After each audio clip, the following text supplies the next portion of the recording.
Hi friends, today we shall discuss why marriage is not a ticket to happiness only. If marriage wasn't mistaken for happiness instead of a call of duty by most people in the world, we would not be facing so many separations and divorces out of disappointments of unmet expectations. If people are to be clear from the one goal of what lies ahead, many would enter marriage more prepared to face the hardships and failures by their partners. Most couples have idealized their partners as angels who carry the magic stick for everything they touch and do. They go into marriage with zero reason to fail, and they entrust their lives to one another, expecting honor and submission are theirs to enjoy automatically. They do not put any effort on their part for their marriage to succeed. They believed every one of their marriage vows and forgot things are easier said than done. It takes work from both partners to achieve respect for one another. As soon as they put down the Bible, most people hardly recall the words. A partner will answer disrespect with disrespect, drunkenness with drunkenness, insult with insult, betrayal with betrayal, and an eye for an eye attitude takes root. Remember to subscribe to this channel if you intend to listen to more of this content. You can like and share with people you believe could benefit from these discussions. In the book of Genesis 1-3, the Bible tells the story of Adam and Eve, who were designed by God to be stewards on earth. They failed miserably, though God's intention for them was noble. When we read Genesis, we get to understand that God made man in his likeness so that he can become the caretaker of all that he had created. He went ahead to make Adam a helper woman because he was lonely. This helper was also appointed as Adam's chief assistant by God himself. At this point then, we all must understand that God initiated the institution of marriage, and he also issued the couple with a constitution to follow. He instructed mankind to multiply and fill the earth.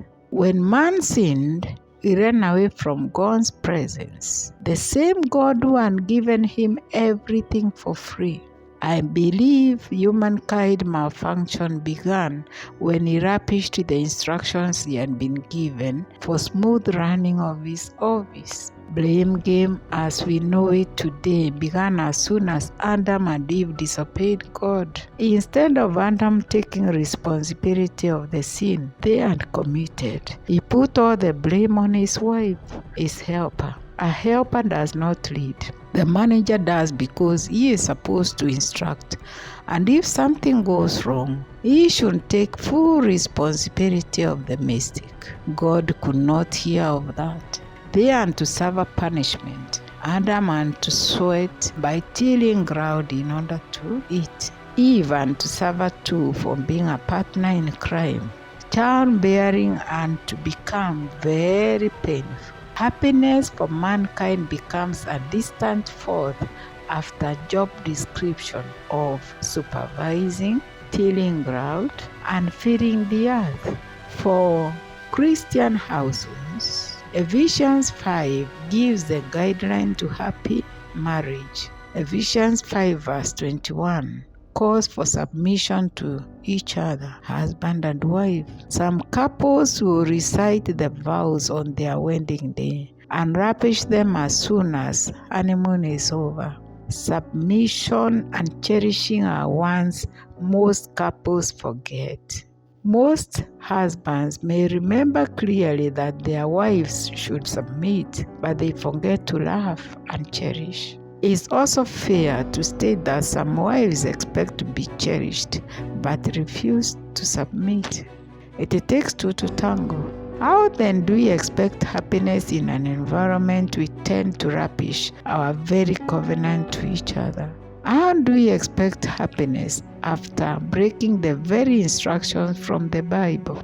It's rare that there is a winner and a loser in marriage, as many people may think. Once vows are broken, the two lose their happiness. Broken vows are broken promises, and the two will surely live a very sad life because there are no winners and losers when it comes to a couple. They have decided to rapish their vows, and in so doing, they are rapishing and dishonoring themselves.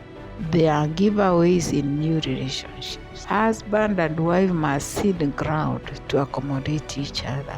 Routines of a single man or woman must stop so as to give time to the new couple to bond better. Some couples will tell their partners once like, "This is how I lived up until now. Stop bothering me. Fit into my routines." Bothering? You cannot expect to continue with evening hangouts with your single friends, expecting your partner to understand when you come home in the middle of the night. Respect him or her and allow more time for each other. Let the one who has come to your life become your priority in order to know each other better. Your single friends kept you company then over the weekend. Now you have work and responsibilities to take care of. Selflessness is key. Selflessness means you must give attention to the other just as you need it. Nothing good comes out of easy options. Sacrifices must be made by both partners, because if one is sacrificing too much with no effort of the partner, he or she is likely to give up in despair. When we sacrifice, we give instead of taking. And humanly speaking, happiness is not achieved through giving. A partner in a relationship may even discover that the person you have decided to give all your love is defiant and undeserving. Both partners must give each other time instead of doing business as usual with friends, day in, day out. Your status has changed. When a couple or one of them rapishes marriage vows, they are headed to a collapse of what they once valued. Pain is unbearable, and emotional and physical separation will surely happen. These responsibilities given to Adam were enormous, and we can only understand how well he tried to delegate to his wife Eve. There are heavy responsibilities waiting for a couple after the wedding. Marriage is about what is to be done, and if there is smooth running and harmony, happiness is felt by both. I can tell you for free, having been in marriage for decades, there are no shortcuts to happiness. It's a journey, all the sacrifices that go with it. There are benefits and there are heartaches. Moments of uncertainty are real, but a couple can call back their love if they are committed. The ground is different from the ideal life every new couple expects. The journey has its rewards too. The push and pull is real before people settle down to semblance of normalcy. There are so many departments that need addressing. Department of Home Affairs, Children, Health, Housing, Laundry, Work, Finance, and so on. So when a woman says she wants to get married in order to be happy, she is dreaming. The reality is that she has lots of responsibility ahead, and if her help is not forthcoming, many things can go wrong. A woman who is going for marriage and ignoring her responsibilities and as a nepo helper has no business being in that marriage. She becomes a user. Her days of being called a wife are counted, because the host will be very disappointed with her performance. Likewise, if the host disregards the presence of his helper, she will find no need to stay. Therefore, When most men and women go for marriage in order to live glorious lives of hallelujah, they are mistaken.